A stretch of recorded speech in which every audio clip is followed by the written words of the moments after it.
Hi, Lonny. Hi, John. Hi. I think it may just be the two of us. Oh, yeah. Right. Hi, how are you? You're looking great. Oh, thank you. You too. I mean, don't mind me asking, have you lost weight or Probably. yeah. Yeah, I mean, I've been trying to get back into the gym a bit, and walking more. Yeah, me too. Yeah. Yeah, yeah. You look good for having just been sick. Well, yeah. It hasn't been too bad, Lonnie, thankfully. Yeah, just kind of tiring. Yeah, just that kind of post-fatigue kind of post-COVID fatigue kind of thing, Yeah. How's things going more generally? Hi, William. Yeah, generally been good. Just was at the South by Southwest EDU with the design school at Stanford, and we did a pop-up futures museum there. Wow, amazing. That was a lot of fun in Austin. So that was like, so I guess traveling now is obviously back, it's kind of happening again, Yeah. So, and then a little bit before then, I was in New York City for the Afrofuturism Festival at Carnegie Hall. So yeah, from going from like very little traveling to like New York City to Austin, and not surprised I got sick too. But just how are you? What's that? How are you now? I'm recovering. Like just because there was COVID doesn't mean all the cold viruses disappeared. Yeah. So my throat's a little raspy today, but it'll be good. Have you been? I know we're supposed to start soon. Yeah, no, been good. Hi, Linda, Jonathan, William. Yeah, been good, and been working with Jamie on the panel, and obviously that's happening. So we've got two panels, for June, and I think it's going public. They're launching it, sort of making it public. That's awesome. In, April the 11th for registration for the public, and then but they'll just keep you up to date on all of that. Yeah. Oh, trying to get my earpods connected. That's an idea. Close the door. Let's see. And you've got some slides and stuff to show. Yeah. At some point. And yeah, get those ready. Well, can you hear me okay? Yeah. Oh, good. Okay. Maybe we'll give it. We should maybe wait till 5 past, 10 past. And okay. Well, yeah, maybe 5 past. I don't know whether anyone. I mean, obviously, it'd be good for you to introduce yourself at some point when everyone's here, and obviously, what's great, hopefully, about our chat will be that you can some of that history and work and roles and stuff that you've done, practices will come out in the chat. And I'm wondering, yeah, so see Anna has joined us, which is great. Yeah, lots of people. I'll be right back. I'm just gonna get one thing.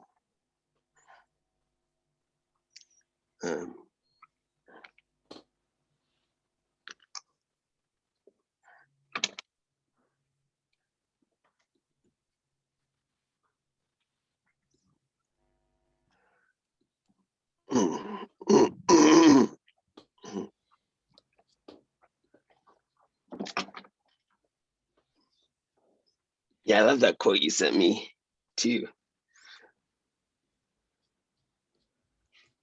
Remind me. Oh, it was the let's see, the one you emailed me. Bump, ba-dum, bump.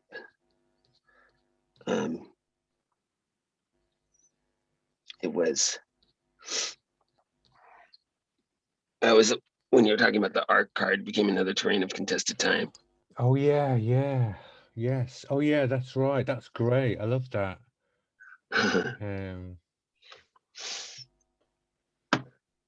Yeah. So you got to obviously at some point talk a little bit about that. Maybe just we can talk about superstruction and superposition and or whatever. Just riff or generally. Yeah. Jam. And maybe we can. I mean, this session, I can obviously a lot of names. If anyone wants to say hello and just I don't know if anyone wants to pop in. I know. Recognize faces and names here. Oh, John. Yeah. Hello. Anna, Linda. Hi. Yeah. And maybe I don't know. Maybe if someone wants to because I mean, hi William wants to just capture or situate for Lonny where where we are at with this, what we are doing. Will someone tell me what we're doing?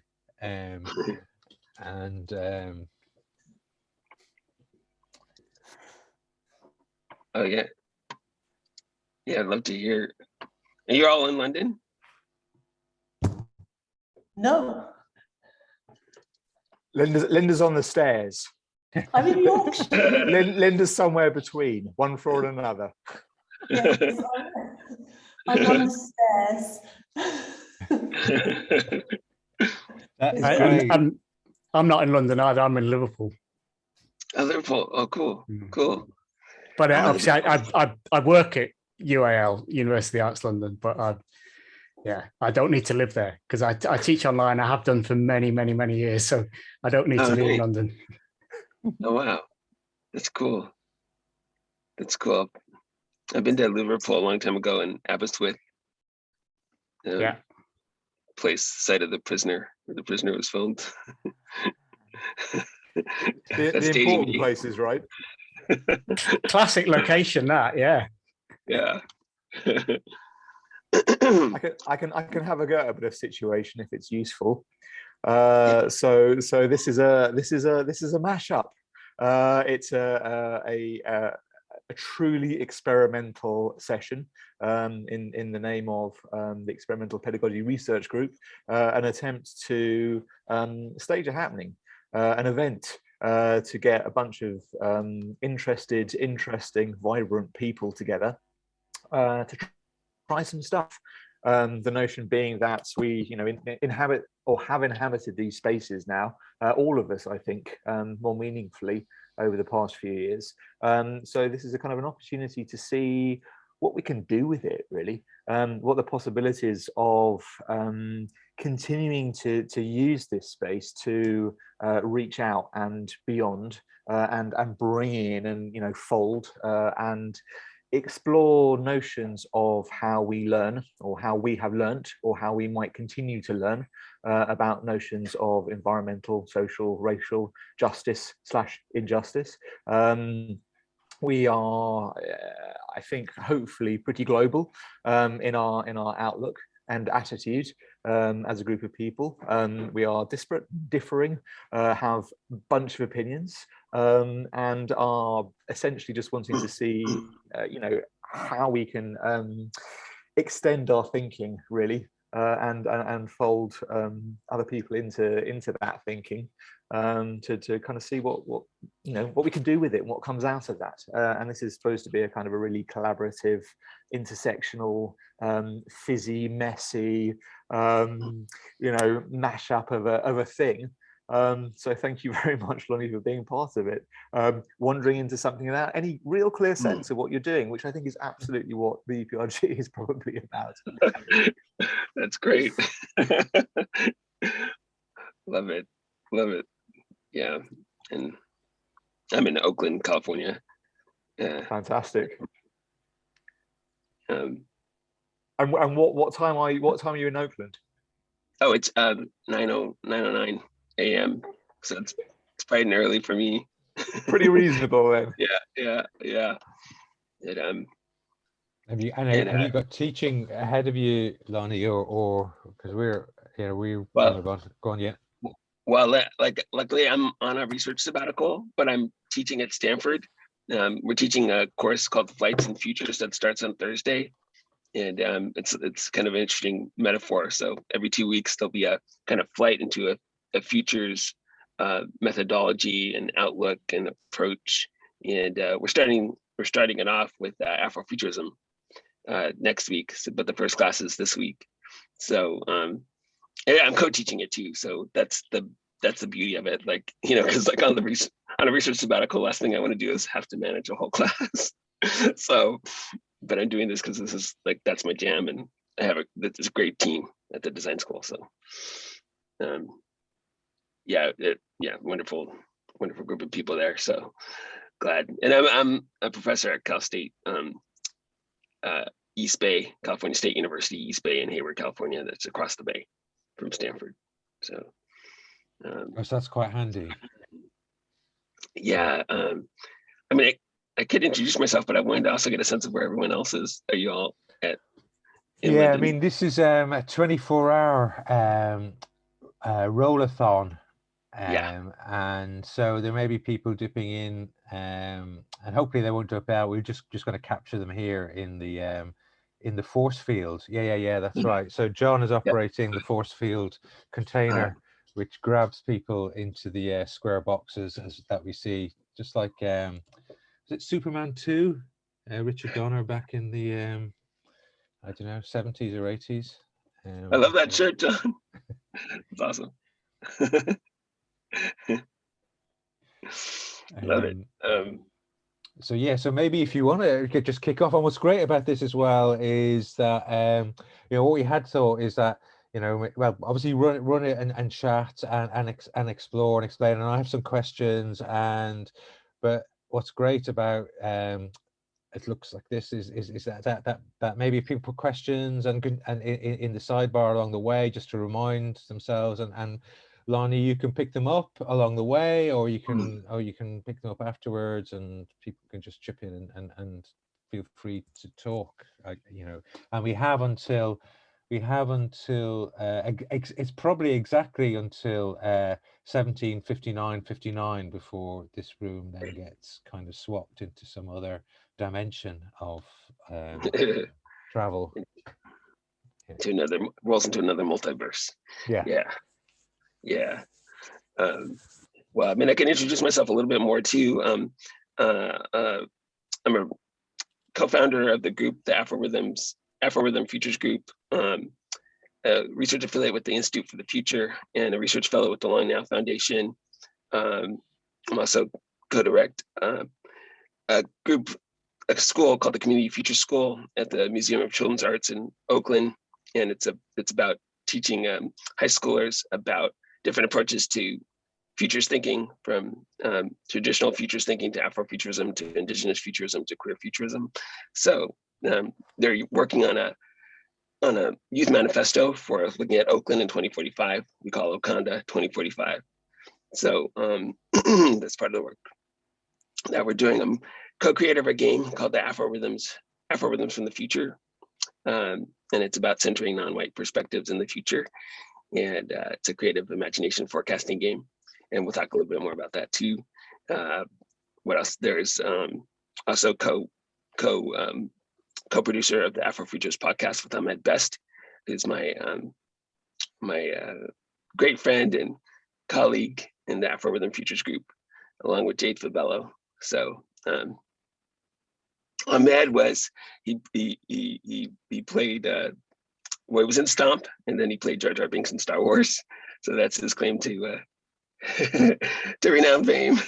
Wow. Or, you know, so Blimey. so he's a playwright, producer, actor, director in Los Angeles. So together we've created this game as well. Yeah. So And sorry, just to to add a little bit more, maybe you could tell us about. I'm just going to put this in the chat box. That your other names and your own kind of background as well, Lonny. Yeah, so I am, you know, I always like to do an acknowledgement that I'm on the sacred land of the Ohlone people in the East Bay, Native American people, and we are still here. So, you know, part of this is I'm actually Black, Jewish, Ukrainian, and Native American. So my great grandfather was from Dnipro in 1902. He was going to be drafted into the Russo-Japanese War. And at that time, Jewish men were forcibly drafted into the army, the Russian army. And he was like, I'm out of here. I'm going straight to Brooklyn. So he went there, and then, you know, he wouldn't be surprised by Putin. He'd probably be shocked that Vladimir Zelensky is leading the Ukraine as a Jewish president. And he'd probably be like, oh, hey, I have a great grandson who's Black and Jewish, Ukrainian, and Native American. Whoa, you know, so like, I'm only in America. So, you know, that's part of this. But like, yeah, I go by Avi because that's my Hebrew name. And also I've adopted Mexicantl as a kind of homage to my Native American heritage, which comes through Mexico. So, you know, it's kind of an homage to all the undiscovered stories that we don't know about the, you know, I mean, millions of Native Americans, you know, were killed even before the founding of the United States of America, right? So whole civilizations and cosmologies, you know, were wiped away and erased. And so how do we really unpack the undiscovered stories? And so one of the things that I get from and inspired by W.E.B. Du Bois, the renowned Black scholar in the 20th century, was, you know, he was not only a sociologist, but he was a science fiction writer. And he wrote a series of stories called The Prince of Steel in 1908 to 1910. And he created this instrument called the megascope. And the megascope was about unpacking the undiscovered stories. And how do we leverage our ancestral intelligence into the future too? And so there's like lots of past futures that we don't know about, you know, that are coming to light too. And, you know, so and I might show some slides about this too, but if you've seen the film Hidden Figures, you might, I'm not sure how many, if it's, so, okay, but that, you know, the story about the Black women, mathematicians, computer scientists, and engineers at NASA who charted the trajectory into space for the white astronauts. You know, we're only finding out about this in the last few years. And it's again, sort of this idea of ascendant Black cultural visions that then get erased too. And actually I have a slide about that. Maybe can I share my screen? Looks like I can. Let's see. Oops. Oh, John, can you enable screen sharing? And let me see, how do I? If you go to security and then. Oh yeah, okay, yeah, sorry, yeah. Share screen, yeah. Is that working? Yeah. So, and I mean, I want to engage in our discussion too, but I'll just kind of just plop up Cool. things as they come about too. But I mean, this is the term I was talking about just now, which is, excuse me, I'm just getting over a cold too. But the idea is, you know, like radioactive isotopes you trace across time, there's Afro-future types that are Black signals of the future that find and reclaim the traces of Black cultural visions alongside erasures of those signals. So that's where Hidden Figures is like a Black signal of an ascendant cultural vision that then gets erased. And it happens numerous times over the years. Like even the village of Seneca in New York City. It was a village of ex-slaves that just got erased through eminent domain. The natives of that village were expelled to make way for Central Park. So, Jesus. And that's not an isolated incident, right? So there's like hundreds of these villages, towns of ascendant Black slaves who are free, but their visions get erased. And yeah, so my voice just started to get funny, but maybe it'd be great to kind of lay the foundation for Afrofuturism too, and going back, and then we can get into more discussion about this too. But like a certain term that I like to talk about, and let me see if I can move this down a bit. Is this term of astro-blackness, and let's see. Oops. I'm gonna stop sharing for a second just to let's see here. I can. Okay. Yeah, there we go. So the rise of astro-blackness. There's this. Well, let me stage the scene for a second. There's this amazing exhibition that happened in 2015 called "Unveiling Visions: The Alchemy of the Black Imagination." And there, you see this image of this Black mind where really the mind is expanding in multicolored hues. And usually we see Black bodies and brutalized. But in this exhibition, it was a foundation for seeing radical Black visions of the future. And that became the foundation for the Black speculative arts movement too. And another important cultural symbol is the mothership, which you see in the middle, which is by artist Kitana Wynn. And and the mothership is really an important motif, if like George Clinton from Parliament Funkadelic.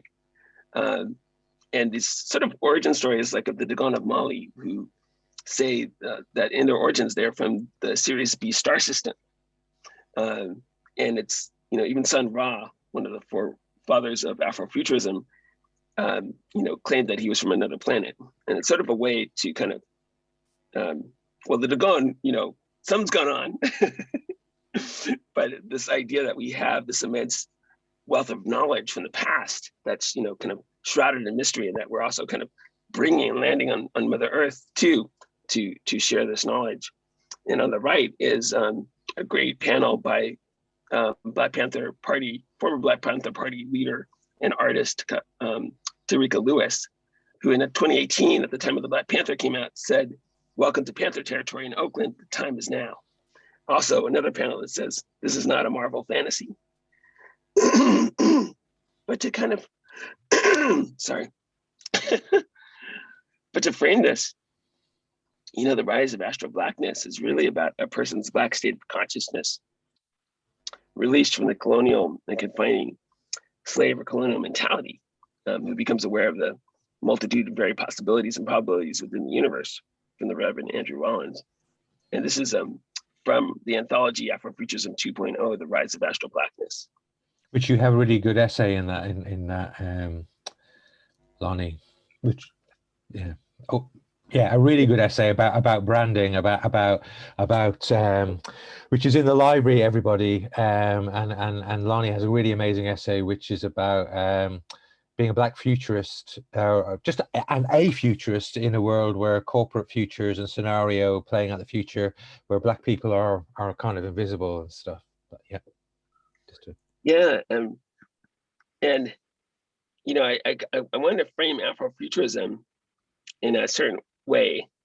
Toni Morrison did this, where imagine that the Middle Passage, where millions of Africans were kidnapped and enslaved from West Africa. And you can think of it as a science fiction horror story. So where they're transported across a vast interstellar Atlantic Sea and taken to the Americas. you know, where they could be killed if they practiced their religion, spoke their language, practiced their religion, they always had to be futurist. So Afrofuturism aims to reclaim and transform the trauma of past atrocities against the Black and Afro-Queer diaspora. And in that sense, you know, where Christianity was imposed upon us, we took Christian hymnals and transformed them into spirituals.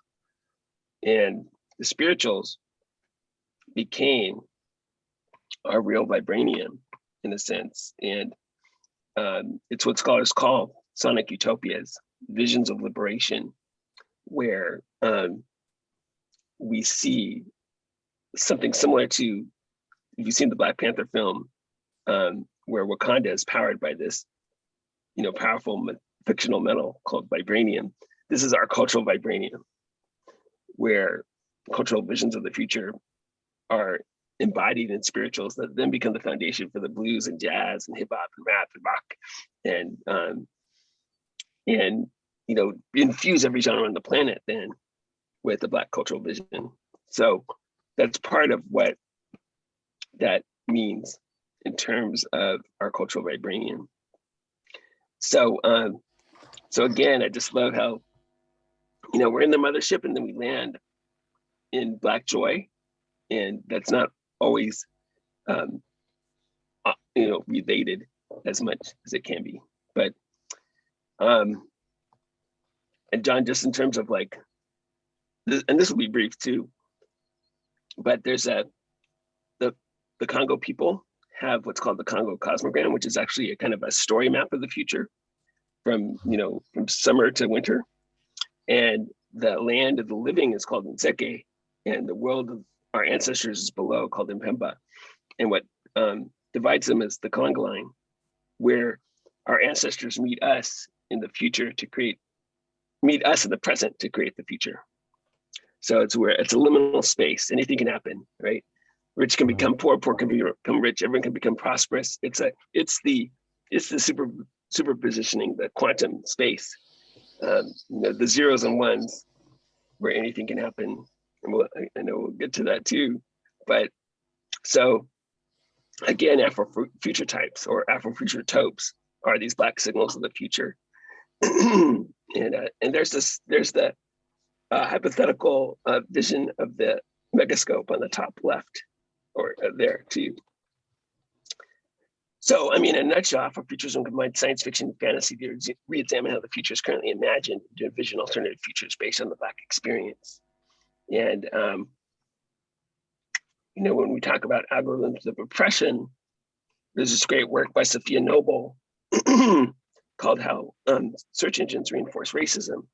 So when she did a search string on why are Black women so, she came up with all these stereotypes. So we live in algorithms of oppression, right? They surveil us, they curate what we see. So how do we move from algorithms of oppression to Afro-rhythms of liberation? And that's where we kind of, I created this term Afro-rhythm, combining rhythm of algorithm to an African-centered perspective, Afrocentric perspective, to create a game called Afro-rhythms from the future, where we can visualize alternative memories of the future as cognitive prosthetics. What Jake Dunnigan calls cognitive prosthetics. They're like growing limbs in our mind to think about the future. And how do we experience and feel, taste, and smell the future to heal ourselves and to heal others? So there's this thing in neuroscience where if you look into a scene, you see more than what's already there. And that points to our capacity to think about the future and to create these alternative memories.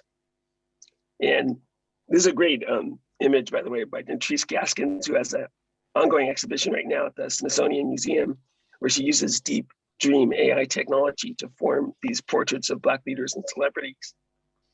So this is our game too, just as an overview, where we take tensions from the future. And a tension is anything that can happen in the future or might happen in the future. We're not sure how it's going to go. So a tension could be like Black storytelling or pandemic. Will we have more or less pandemics in the future? Will we have more or less Black storytelling in the future? So we take 6 tensions and we choose 2 to create a multiverse. And then we take an object, an inspiration, and a system from the future, or not from the future, but any object Like it could be a mundane thing like a film, a purse, a car, and an inspiration like pleasure activism. And a system card might be social justice, and we smash it together to create an artifact in the future. And so one example of that is like Angela Davis from the Black Panther Party. She might be an inspiration, and an object might be shoes. And so what if we smash those together to create Angela Davis shoes? So you might put on a pair of shoes and she could walk you holographically through the history of the Black Panther Party. You know, so it's kind of like that. So giving people license to imagine anew, but from more non-white perspectives. And so that's a board from our recent exhibition and game session that we did at the South by Southwest in Austin, Texas. So we have, you know, mothership, empathy, and Black storytelling as our tensions to create our world. What does the world look like with more empathy and more Black storytelling? And we're also going to VR right now too. So we are working with a group called Origami Air and the Arthur C. Clarke Center for the Human Imagination at UC San Diego to create a vision of the future of Afrofuturism in virtual reality. So we call it the pluriverse instead of the metaverse. So there's a sighting of the mothership, and that's our ship called the OAS Algorithms. Aboard our ship, that's our logo for our game.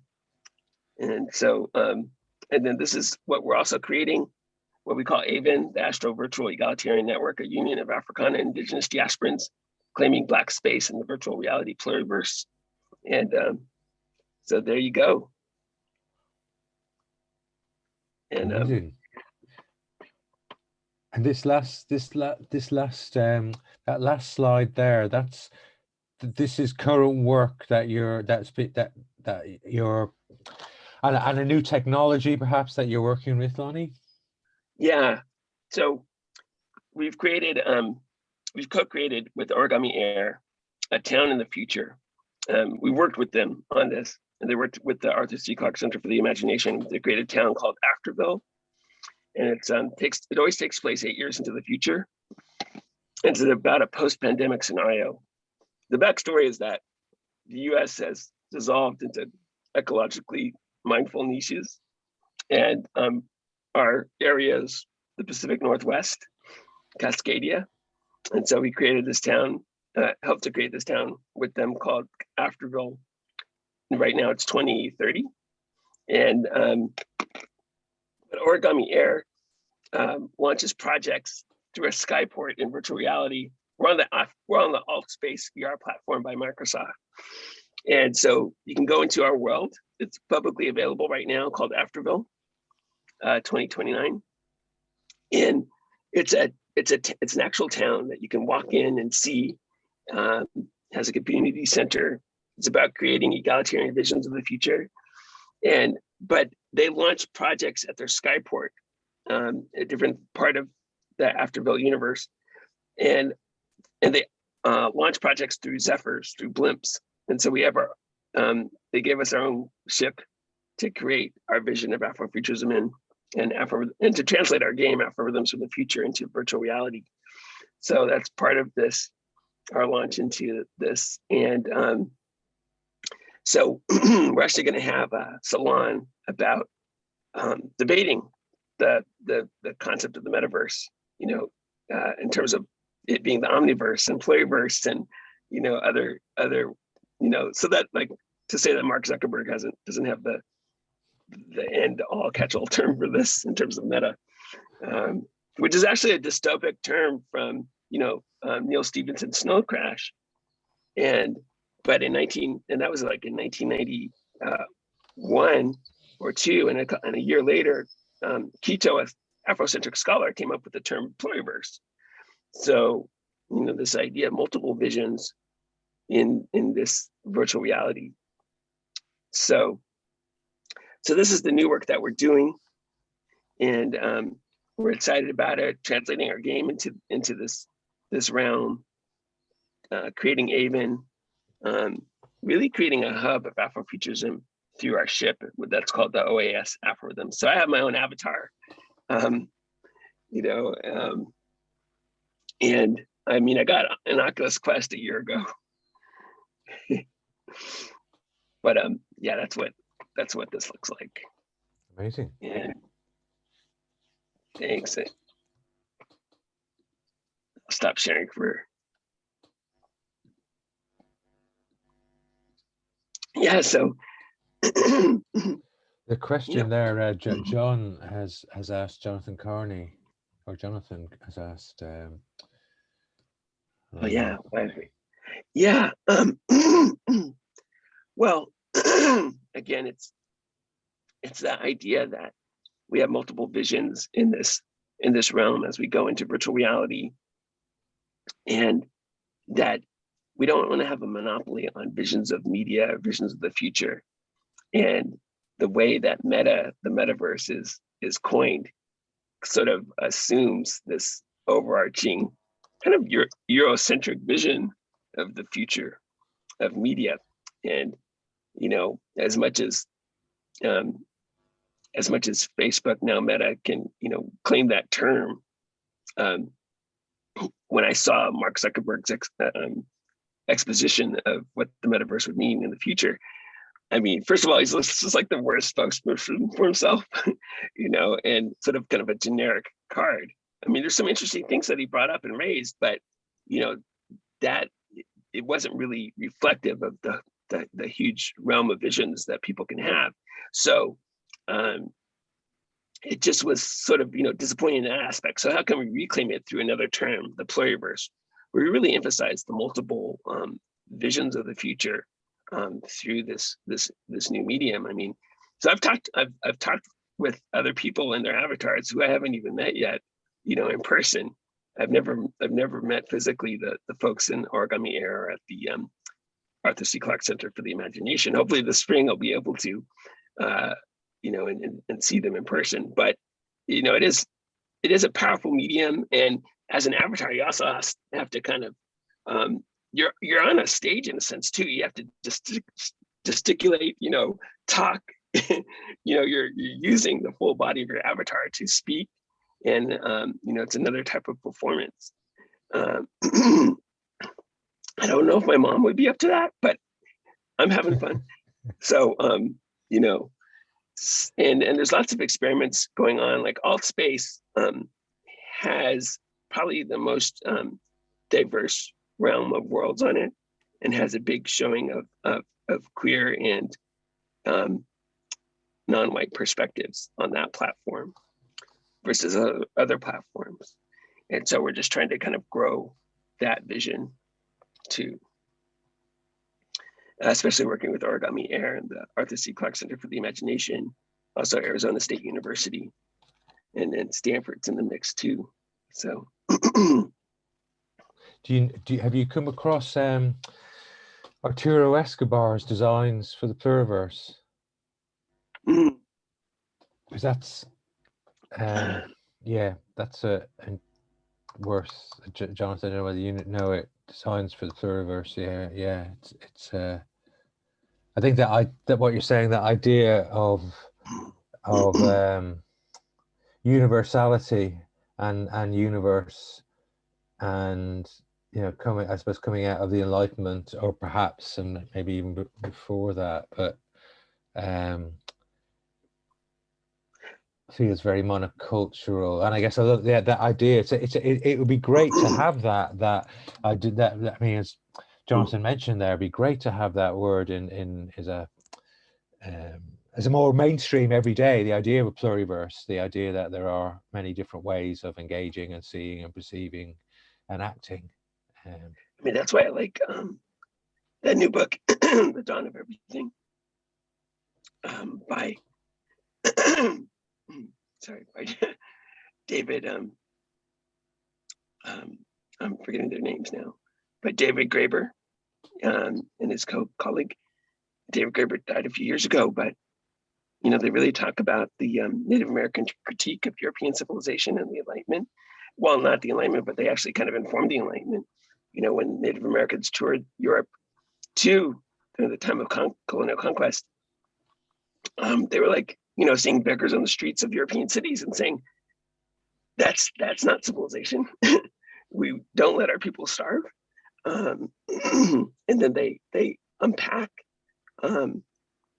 Native American ethics and ethos, and also kind of prehistoric peoples and their experimentation with a variety of organizational forms that kind of prized egalitarianism too, as part of the cycle of how they ran their society. So it's like really fascinating, especially in the non-agrarian societies that were maybe only temporarily agricultural at times, but cycled through moments where they would come together to put together these massive structures of mammoth bones and other monuments. Maybe the caves of Lascaux as well, the paintings there, but where there was this more egalitarian notion where people were had self-governance too. So it wasn't like an authoritarian structure. So I just kind of love that because it also points to the pluriverse vision, right? Like we, how do we form post-capitalistic visions? And so that's what I like, that include multiple perspectives. And when you're teaching, Lonny, and obviously there's a whole scale. I mean, looking at the range of your work is quite, obviously at this very moment, it's right at the edge of I don't know, new technologies. But you've been doing these just analog versions of this, of pluriverses for a long time, and working with students and working with the university and imagining a different university and what a university might be. And I'm curious as to how your students experience the possibilities, and I don't know the context for your students, in Oakland, but I know you mentioned that it's like, for example, you mentioned university is obviously, it's like one of the top 5 most diverse universities in the world. I think you note one of your papers, but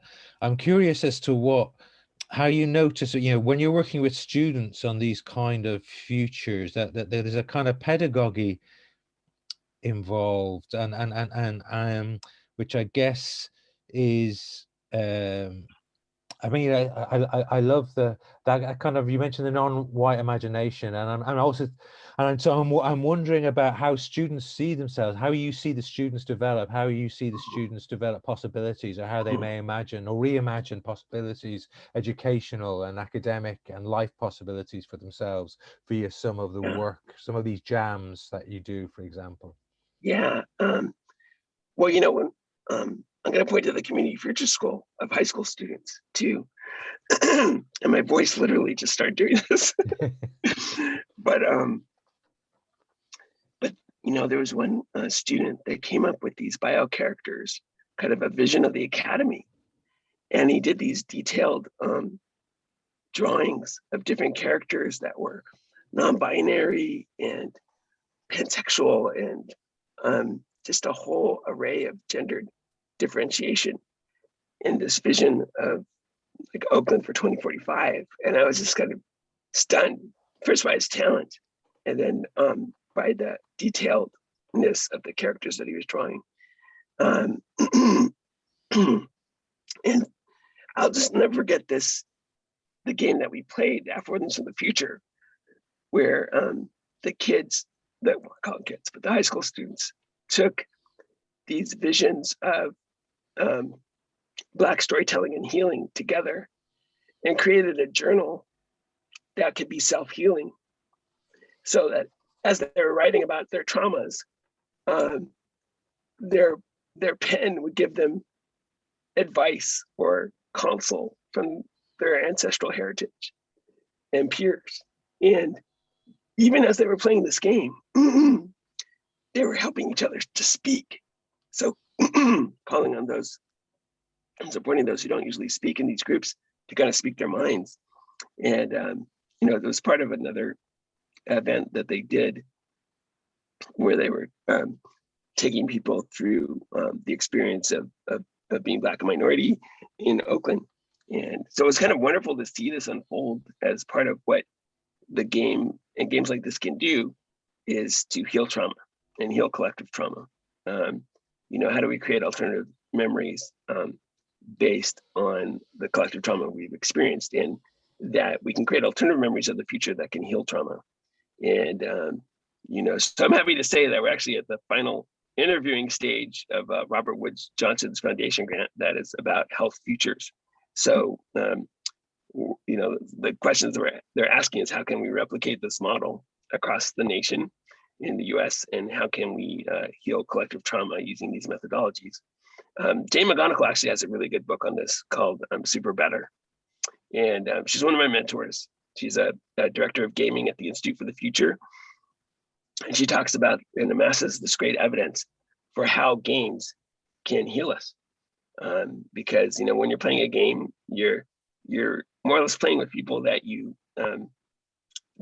care about in some ways, or that you can play in that liminal space and have a safe space to be in.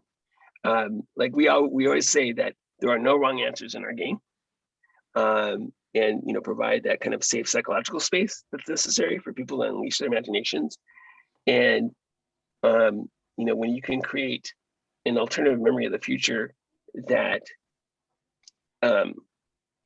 affirms your identity, sees yourself in the future, that then you can make the space of trauma smaller and the space of healing bigger.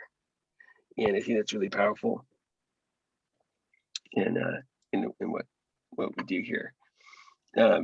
So yeah, it's a game. It's called Afro-Rhythms in the Future, and I'll put in. You can go to www.afrorhythms.com to see it, and a sample demo of it too. So I could play a demo of the game if you want to see it. Do you want to see it? Okay, it's from 2019, before the pandemic, but it's kind of cool. So let me just pull it up for a second. Pull it up on. It feels like more than a game, because it's people working out their reality through a game. Yeah. Yeah, exactly. And so I'm going to play this, and hopefully you can see it and it'll come through. Let's see. Let me see if you can. Oops. Let me just make sure that you can hear it. I want to make sure that you can hear this for a second. Let me share the sound. Okay, I'll go back. All right. Yeah. Oops. Let's see. Gonna go back here. Okay. Can you all see that? Yeah. Yes. You can see the screen? Okay, cool. Yeah. I'm gonna start. And you can see the video? Okay. Okay, here we go.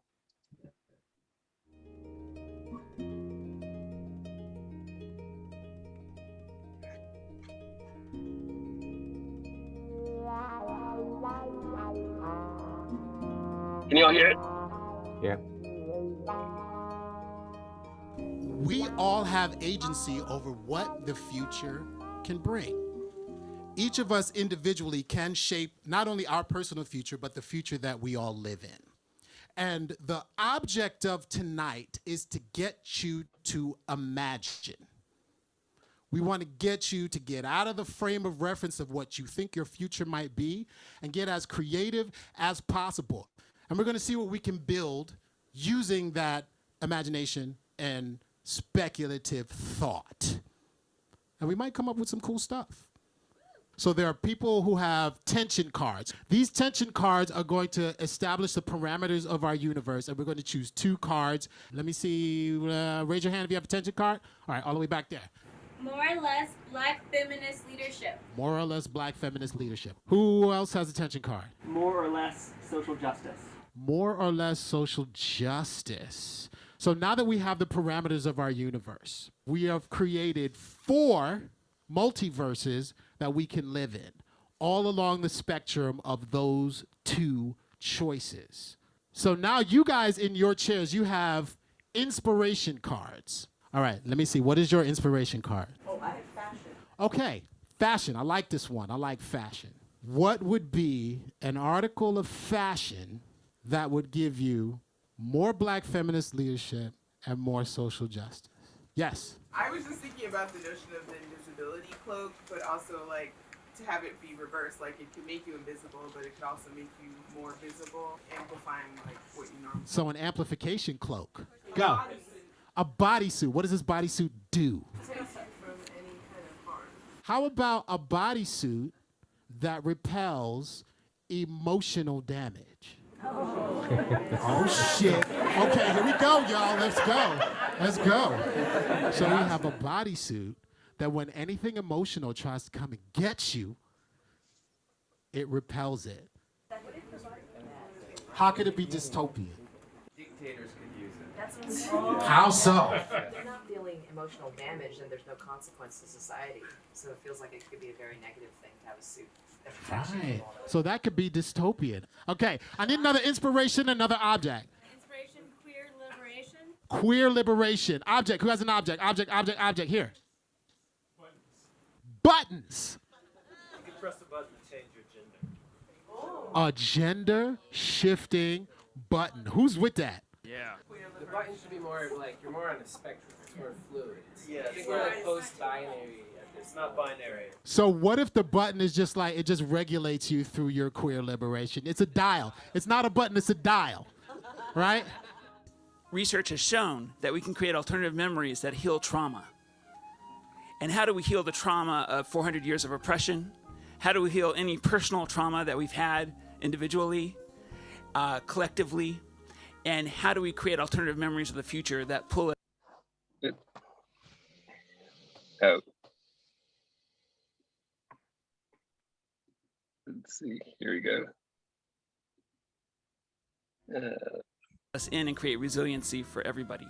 So we see this game as potentially available in schools, colleges. I played it with my students. I like playing it with students also because, especially your students of your Afrofuturism course. Technology, you gotta love it. They want to be creating their own cards and their own ideas that they're putting into the game. So it's not just using what we've given them, but adding to it. Let it become a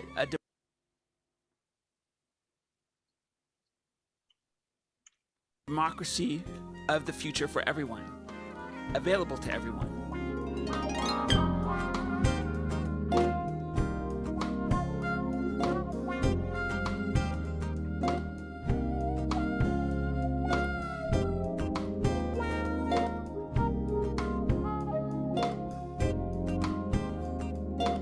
I just love that song by Dusty Mohammed, based in Oakland. She's a jazz Afrofuturist. So yeah, so that's the game, and I like what someone just said. Like, it's not just a game. I'd love to hear more from them about that. But that's so that was in 2019, and the game has evolved to go online too. So we've been playing it online for most of the past 2 years during the pandemic. And so it's an internal game app that we use, and we play with different organizations in SUNY Buffalo and Portland State University, Stanford. And they actually have been playing with Google as well, because they're trying to change their culture and to include more voices in their multiverse as well. So we play with Google a few times, and we're continuing to expand our presence with them because they're trying to change their culture as well. And so, you know, at least a faction is. I don't know if everyone's on board, but, you know, we'll see. The story's still open. You know, that's what we've been doing. And then we've taught at Stanford as visiting professors to kind of bring Afrofuturism design to the design school as well. And and then this game, we also did in conjunction with this fantastic exhibition of Afrofuturism at the Oakland Museum of California Art. And you know, we have a limited edition of our card decks available. They're not like publicly available widely at the moment. We're still building and innovating it, and so we're playing with organizations, and we're trying to, you know, release it in a kind of responsible manner, really, to the wider public. So that's our goal at the moment. It's amazing. I mean, I mean, we don't have much time left, but I love, I mean, there's so much of this that connects with really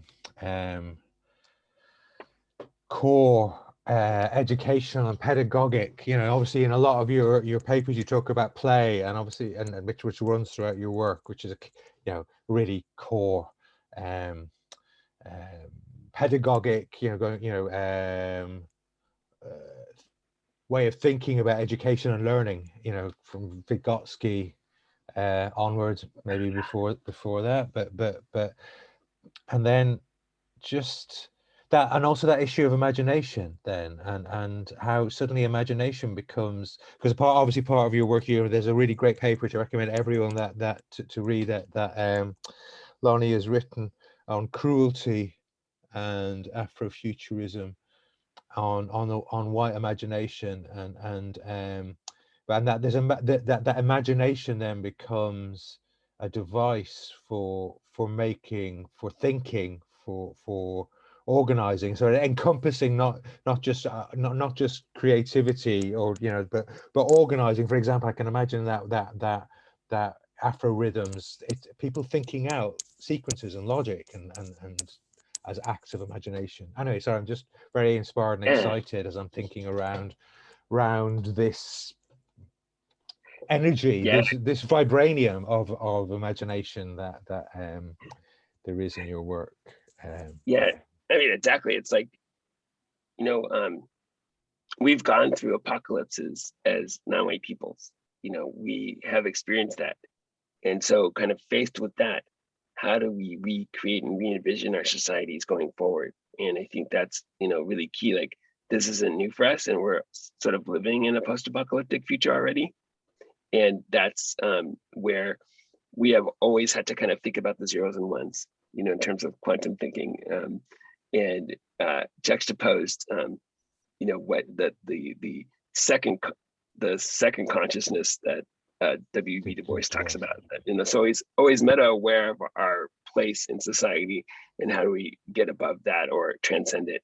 So, you know, so it's part of the, you know, African culture too, as well. So when you see my hat and the fractal textiles of this, and the clothing and the textiles of Africa, that actually laid the foundation for computing itself, because this idea of recursion was, you know, kind of taken from the African continent, introduced into Europe, and mathematicians in late 19th century Europe were blown away. Like, they thought they had discovered God with recursion, and sort of developed the beginnings of computing. And Ron Eglash in his beautiful book, I think it's called Fractals, something like that. But Ron Eglash, I'll put his name in there, you know, talks about this extensively. And it's, you know, so the idea that we have always kind of had this non-binary thinking that could lead to the foundation of computing, you know, it really shows the strength of and resilience and futures forward thinking of African societies and the African diaspora, you know. So I think that's where I'd want to leave everyone is, you know, thinking, you know, how we have always been futurists, and humanity in general, right? But like, particularly the African diasporic and non-white peoples that have undergone, you know, this apocalypses and apocalyptic experiences already. Yeah. So excited to share this with you all. Yeah, tessellated thinking. Right, rhythm also brings in movement, which is also absent in our classrooms. So true. There's some scholars at the design school that are doing hip hop education, and, you know, really introducing rhythms in that format as well. So, you know, this striking image of these from the 1900 or 1990, that's 1899, where you see these kids on these desks, and they have like helmets on, and someone's putting in books in a grinding machine, and they're wired, and it's kind of like this vision of the 2000 where they're kind of just cranking information into them as passive subjects. And it's just like, oh my God, it's like just not, how we want learning to be at all. But it's so fascinating how there's elements of that are very strikingly similar to what we have now too, in terms of just being connected. But how can we be connected and through play more than through kind of pedagogical, regurgitation? How can we reinvent ourselves and understand our identity? Which is interesting, which maybe is another part of the cruelty of white imagination, perhaps as well, in terms of that linked to capitalism and educational processes driven by that kind of instrumental, transactional, extractive, reproducing the labor for extraction, I suppose, and that traditional education versus what you're proposing, Lonny. Yeah, exactly. Yeah, you put it so well. Yeah. Oh, and I love this. But John, choreography is maybe a more helpful metaphor than engineering for education. And yeah, exactly, right. It's more about the dance, and but I know we're up for time, but I'm just like grateful to talk with you all and to see some of your faces. Oh, thanks, Lonny. This is amazing. That's my brain is. I've got this. You've transferred the vibranium across, so my brain has been. I've got battery powered vibranium for the next week. I am just kind of exploded with it. Fantastic. Thank you so much. Love it. Yeah, I agree. Inspirational stuff, Lonny. Thank you very much. Thank you. Thank you all. Thanks everybody, and be in touch, Lonny, very soon. Yeah. Oh yeah, we have more to do. Yeah. Take care, you all. Thank you. Take care, everybody. Thanks, everybody. Thanks, Lonny. Thank you. Bye. Thanks.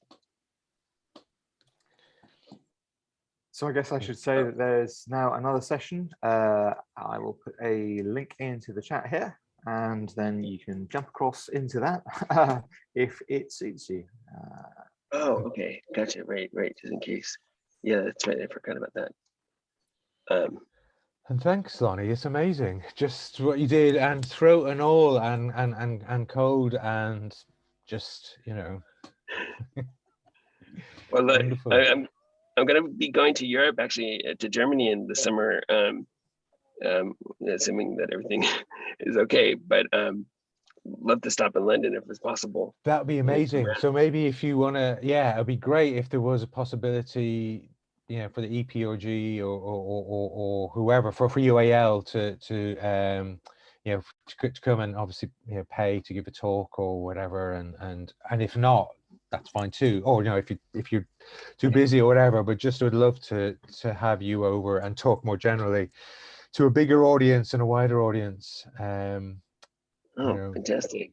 It's so, your work so crosses so many things, or like it's everywhere across all disciplines and practices. It feels, Yeah, thank you. Yeah, it's fun, and I can. I'll be there in Germany in late June, so 19th through the 25th. And it's perhaps on the way to Germany or on the way from Germany. So around those dates. Yeah. That's great. Okay, because I'm making it up now, because I don't know, because I have a weird teaching, but I suspect that might be great. I mean, there's the graduate shows. There will still be college happening in June. That's right towards the end of undergraduate term. Not to say that even if you were after that, there'll be loads of people around. But yeah, they're good dates. So maybe we could swap some dates around that, and I'll check in with people about that. Okay. Well, thanks so much, John. Oh, thank you so much, Lonny. You've done so much for us, and if I can ever return the favor, please let me know, and Jamie. And what I would say as well is, so we've got 2 panels. It turns out that we had 10 or 12 applications, and and we whittled them down to 8. And I'd asked 2 people. I'd asked yourself, and I'd asked Grace Andrews from Civic Data Foundation, but everyone else. So they were guaranteed, you were guaranteed, and then there are 6 others that are doing. So we've arranged them into like chronoscapes and bodyscapes, I think, at the moment. Oh, cool. But we're figuring that out. Yeah. It's quite excited. So I'll let you know where we're at with that in the next few days. And I'd love to stay in touch more generally. And I just haven't had the chance to read your stuff again. Fuck. It's amazing. Oh man, thanks. Yeah. So just the range, as I said again, that range of disciplines and practices that you're working through. Oh no, and I forgot to say, but you worked with Jeffrey Bowker as well, and I can't believe it. Oh hell, yeah, yeah, I love Jeffrey. He was my mentor and on my graduate committee for my dissertation. Are you serious? So, yeah. Wow. Yeah, and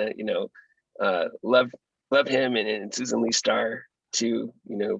Passed away, but just love that was the thing. And I loved boundary objects as well, how you pull that in.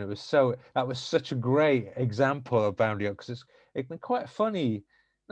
It's quite an odd idea, an interesting idea that sometimes people find it hard to grasp, but that was great. I loved that. So yeah, God, you worked with some really serious, between Jar Jar Binks and Jeffrey Bowker. Like, you have worked with some serious people. So, I feel really grateful for that, and Jeffrey's just an amazing guy, and want to circle back with him again too. But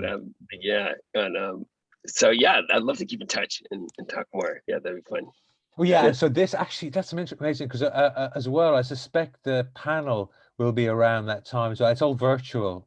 I'm pretty sure that June panel is it's in June, so it's earlier in June, I think, as of June the 11th, maybe, or something. But I'll let you know. Oh yeah, that's right. June.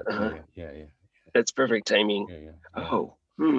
Well, it's virtual, but yeah. I don't know. Yeah, let me think about that. Maybe I can be in. yeah. Maybe we could be beside each other in some way, as we're doing it. Yeah. Okay. Yeah, I'm gonna work out these travel plans. Yeah. Over this next coming weeks. So. Yeah. I will. Honestly, I'll be on the case. So my next step then is to get in touch with some people at UAL, and I'll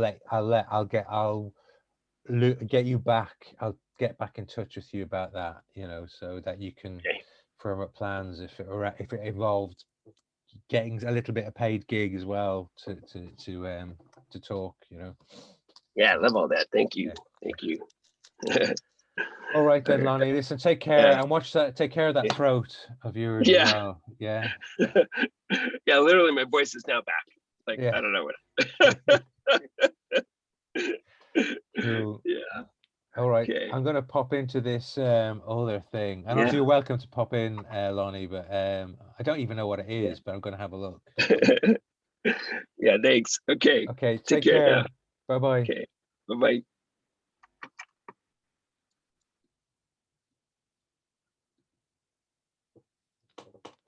Oh, here we go.